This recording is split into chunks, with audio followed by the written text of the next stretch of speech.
What's up, guys? My name is Mike, and today is Monday, December 17th, 2013.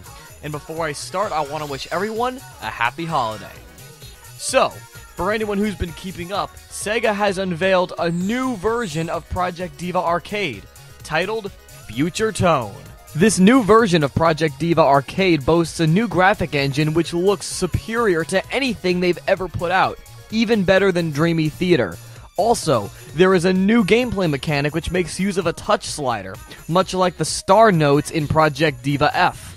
Just like the original version of Project DIVA Arcade, this game is arcade only, and it's Japan only. But I have a few ideas I would like to throw out. These are all of the reasons why Project DIVA Arcade Future Tone should be made for the PlayStation 4.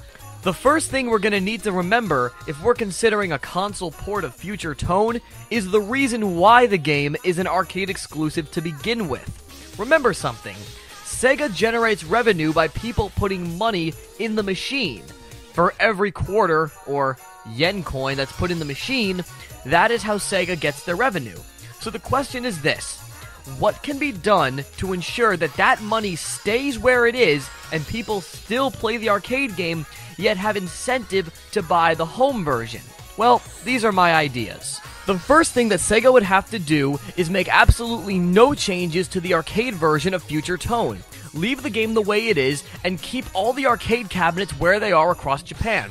All they would need to do at this point is port the game over to the PlayStation 4 using the same graphics engine and incorporating the new gameplay mechanics, as well as the menus of Project DIVA Arcade Future Tone and the song listing, which is far more extensive than any of the home versions.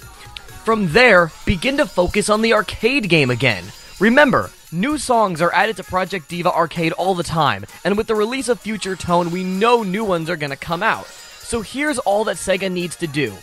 Make the songs timed exclusives for the arcade version and then bring them to the home version later. It goes like this. A new song comes out in Future Tone on the arcade machine. Keep it in the arcade for a couple of weeks, maybe even a couple of months. Then, bring that song or those songs over to the PlayStation Network as DLC. What you just did was you made double the profit. The first thing you did was you made a profit off the people who went to the arcade to play the new songs as soon as they came out. Then you made a profit off the people who bought the DLC at home because they want to be able to play those same songs at their house. You can repeat this process over and over with as much DLC as you want, generating double the profit. And it doesn't stop there. We know that Project DIVA Arcade has more module options than any of the home versions. So all you would need to do is take those modules and make them DLC on the PlayStation 4 version. Now you've made triple the profit. 1 times the profit for people going to the arcade, 2 times the profit for people buying the DLC on the home version, and then 3 times the profit for people buying the modules.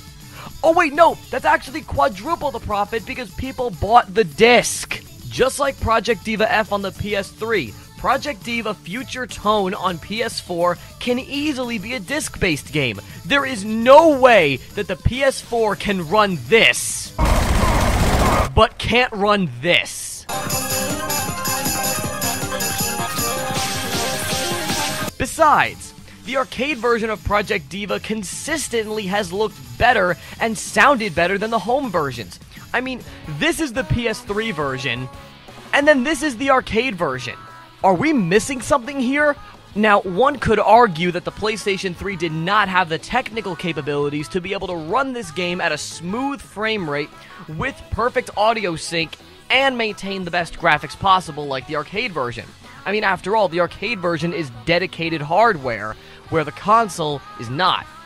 But it's next gen now. Sony has a new system and it's more advanced than ever before. If there's ever a time for a game like this to be playable in the home, now is the time. So let's go over all of the things that Sega would have to do to not only please a bunch of people who are fans of Project DIVA, but also multiply the profits that they're making with this franchise.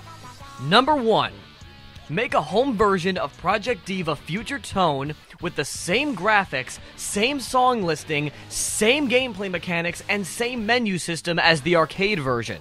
Number 2. Make all future installments to the arcade version timed exclusives and then release them later on the PlayStation 4. Number 3, do the exact same thing with all the modules and add-ons. And then finally, give it an international release like Project Diva F on PS3. So there you have it. Those are my reasons as to why I think Project Diva Future Tone should make a debut on the PlayStation 4. If you like what you've seen, please subscribe, because I'm going to be uploading a lot more videos in the future. So thanks again for watching. And Sega, all I can say is, I hope you're listening.